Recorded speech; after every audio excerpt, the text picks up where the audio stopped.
प्यारे दोस्तों, इस कहानी के कल वाले भाग में आपने देखा कि गुड़िया का जन्मदिन था और गुड़िया के पापा जब शाम को अपनी बेटी का जन्मदिन मनाने के लिए जल्दी घर आने लगते हैं तो गौरी कौवी और कालू कौवा उसे काम पर लगा देते हैं, क्योंकि गुड़िया के पापा कौवे के खेतों में काम जो करते थे।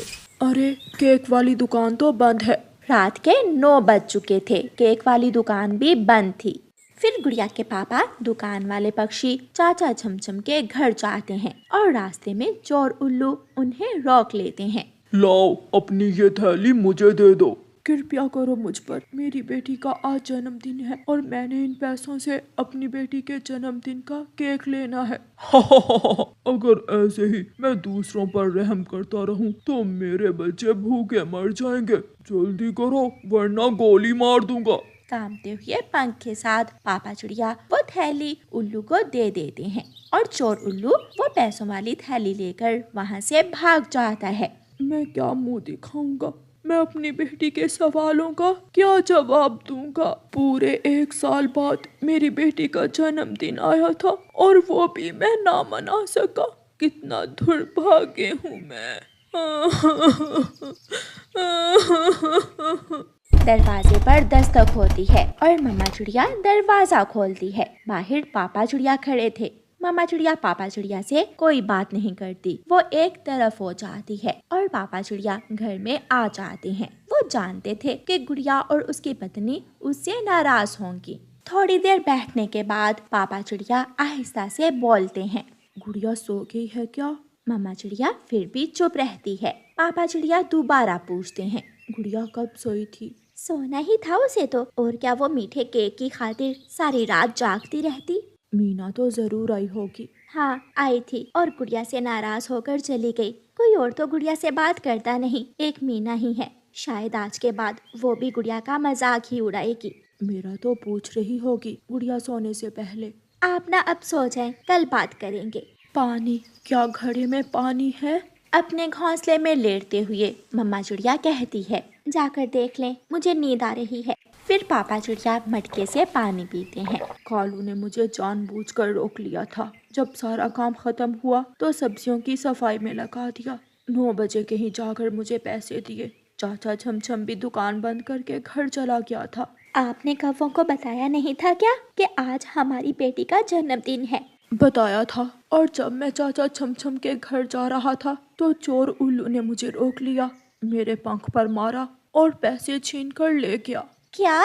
कहाँ कहाँ मारा चोर उल्लू ने आपको? गुड़िया गुड़िया बेटी जल्दी उठो, आपके पापा को चोरों ने लूट लिया है।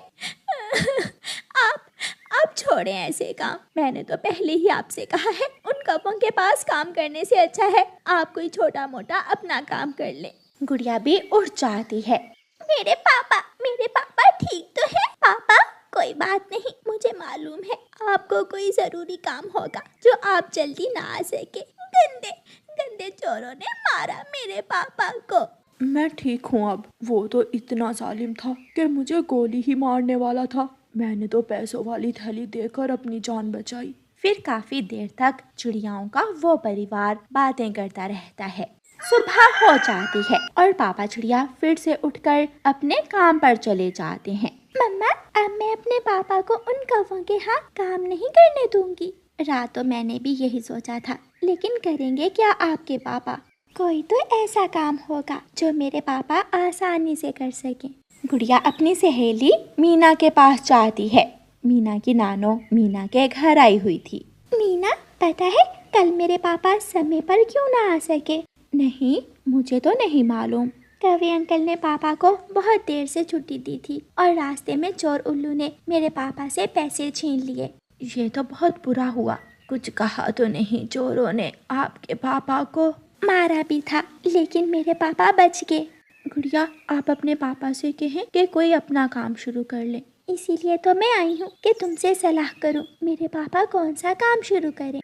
बेटी, आपके पापा शुरू से दूसरों के खेतों में काम करते हैं। आजकल तरबूज की फसल हो रही है। अपने पिता से कहो कि घर के पास पास तरबूज की बेलें लगाए, फिर देखना पैसे ही पैसे होंगे। और तरबूज के बीज भी आसानी से मिल जाते हैं। मैं कोशिश करूंगी अपने पापा को मनाने की। लो बेटी, ये तरबूज के बीज आप लेती जाओ। मैं कल मीना के लिए तरबूज लाई थी और बीज मैंने संभाल लिए थे। गुड़िया तरबूज के बीज ले जाती है। वो घर जाकर अपनी मम्मा से सलाह करती है। मम्मा, मीना की नानो जो बात करती है वो जरूर पूरी होती है। देखना, तरबूज की फसल उगाने से हमारे दिन बदल जाएंगे। बात तो ठीक है मीना की नानो की, हम ऐसा ही करते हैं।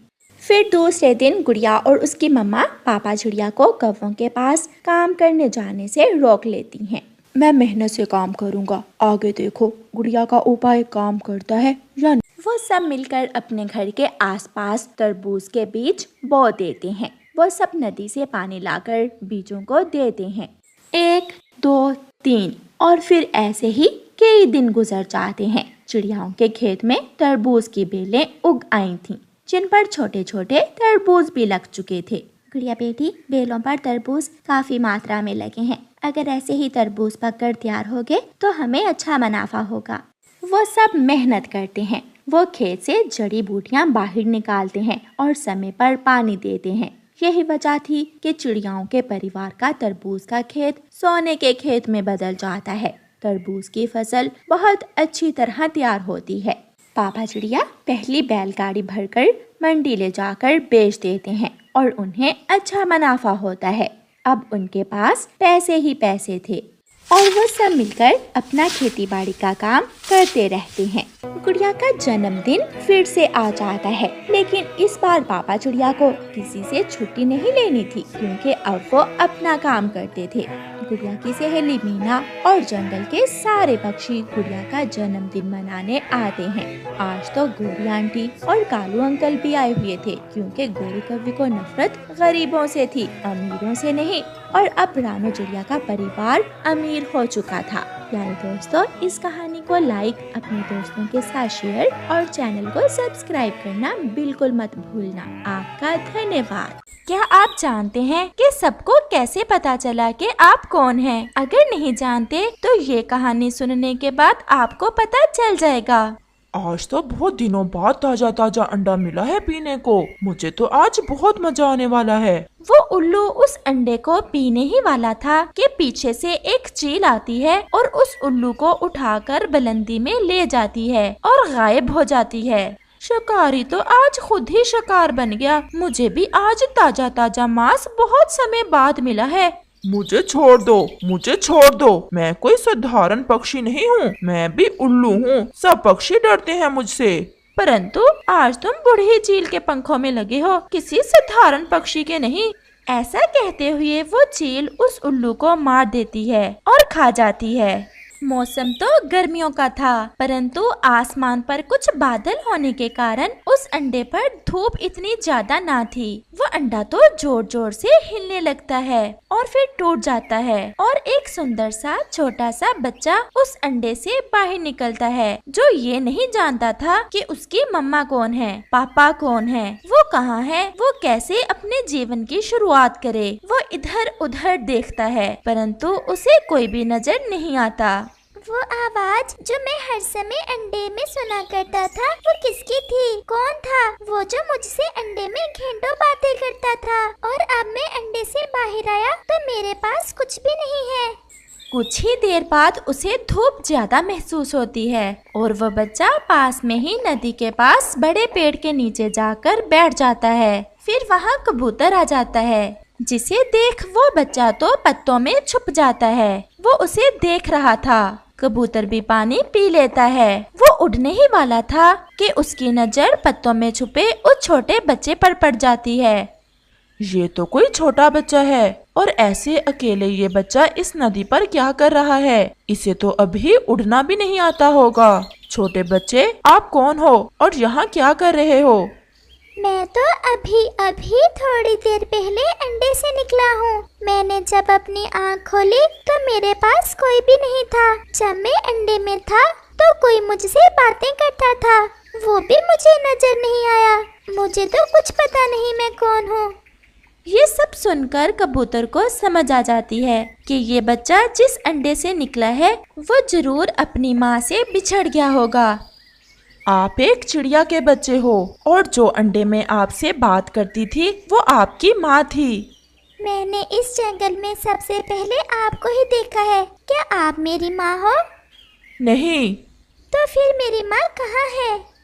ये बच्चा तो अभी कुछ भी नहीं जानता, परंतु मैं इसे अपने साथ भी तो नहीं लेकर जा सकता। मुझे क्या पता कि एक छोटे बच्चे को कैसे पालते हैं। आप यहीं छुप कर बैठ जाओ। जो भी पक्षी यहाँ पानी पीने आए आप उसकी आवाज सुनो और फिर जो आवाज आपको आपकी मम्मा की लगे वही आपकी मम्मा होगी।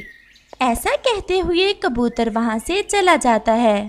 तो फिर जो अंडे में मुझसे बातें करती थी उसे माँ कहते हैं। अब मुझे अपनी माँ की खोज करना होगी। वो बच्चा ऐसे सोचता है। ऐसे ही वहाँ कालू कौवा और गोरी कव्वी आ जाते हैं। कालू जी, सुना है पहाड़ों पर कोई उल्लू रहता है जो छोटे बच्चों को और अंडों को उठा ले जाता है। हमें क्या, हमारा ना तो छोटा बच्चा है और ना ही अंडा। हमें काहे का डर, हमें तो वो मार नहीं सकता। ये आवाज भी मेरी माँ की नहीं है। ऐसा भी तो हो सकता है मैं भूल रहा हूँ। मैं इनसे पूछता हूँ। मैं अभी बहुत छोटा हूँ, आप मुझे मारना ना। बस मुझे यही पूछना है कि आप दोनों में से कोई मेरी माँ तो नहीं है। कालू, ये बच्चा यहाँ कैसे? तुम कौन हो और यहाँ क्या कर रहे हो? सब यही पूछते हैं। मुझे नहीं पता मैं कौन हूँ। मुझे तो अपनी माँ की खोज है, वही बता सकती है मैं कौन हूँ। जो तुम्हारी माँ होगी उसके पंख तुम्हारे जैसे ही होंगे और आवाज भी। हम में से कोई भी तुम्हारी माँ नहीं है। मुझे भूख लगी है। कहा ना कि हम में से कोई भी तुम्हारी माँ नहीं है। जो तुम्हारी माँ होगी वही तुम्हें देगी कुछ खाने को। चिड़िया, मैंने बहुत कोशिश की कि मैं भूल जाऊं कि मुझे आज नदी पर कोई मिला ही नहीं, परंतु उसका चेहरा मेरी आंखों से जाता ही नहीं। किसे भूल जाऊं? कबूतर भैया, किसका चेहरा आपकी आंखों से नहीं जाता? चिड़िया बहन, जब मैं नदी पर पानी पीने गया तो वहाँ एक छोटा चिड़िया का बच्चा पत्तों में छुपा बैठा था जो अपनी माँ से बिछड़ गया था। कबूतर भैया, आपने उस छोटे बच्चे को ऐसे ही वहाँ मरने के लिए छोड़ दिया? चिड़िया, मुझे डर था कि मैं उसे पाल नहीं सकूंगा। वो तो अभी अंडे से निकला ही था। आप चले मेरे साथ, मैं देखती हूँ उस छोटे बच्चे को। फिर चिड़िया और कबूतर वहाँ से नदी की दिशा में चले जाते हैं। वो सामने देखो पत्तों के बीच। ये तो बहुत सुंदर बच्चा है। बेटा, आप कौन हो? एक बार कहा ना कि मुझे नहीं पता मैं कौन हूँ। ये तो मेरी माँ जब मुझे मिलेगी तो वही बताएगी कि मैं कौन हूँ। कबूतर, ये बच्चा कोई साधारण बच्चा नहीं है। ये बहुत बुद्धिमान है। मैं इसे अपने साथ अपने घर ले जाती हूँ। चिड़िया, परंतु आपका पति इसे स्वीकार कर लेगा। वो तो पहले ही आपसे लड़ता रहता है। जो भी हो कबूतर, मैं इसे ऐसे मरने के लिए नहीं छोड़ सकती। क्या आप मेरी माँ हो? हाँ छोटे बच्चे, मैं ही आपकी माँ हूँ। परंतु आपकी आवाज जब मैं अंडे में था तब तो ऐसी ना थी। आप भूल रहे हो मेरे बच्चे, मैं ही आपकी माँ हूँ। फिर वो बच्चा चिड़िया के पंखों में छुप जाता है। कब से मैं आपको ढूंढ रहा हूँ। आप अपने छोटे से बच्चे को छोड़कर कहाँ चली गई थी? अब मैं आ गई हूँ ना। अब मैं कभी अपने बच्चे को छोड़कर नहीं जाऊंगी। चलो अब घर चलते हैं। फिर कबूतर और चिड़िया उस छोटे बच्चे को साथ लेकर वहाँ से चले जाते हैं। फिर शाम भी हो जाती है। वो चिड़िया उस छोटे बच्चे को लिए अपने घर में बैठी थी। वो डरी हुई थी और वो सोच रही थी कि जब उसका पति घर आएगा न जाने वो उस छोटे बच्चे को अपने घर में रखे या ना रखे, क्योंकि उस चिड़िया का पति हर समय उस चिड़िया से लड़ाई करता था। वो ऐसे सोच ही रही थी कि उस चिड़िया का पति भी घर लौटकर आ जाता है। ये कौन है? किसे उठा लाई हो तुम घर में? इससे पहले कि चिड़िया बोलती, वो बच्चा बोलता है।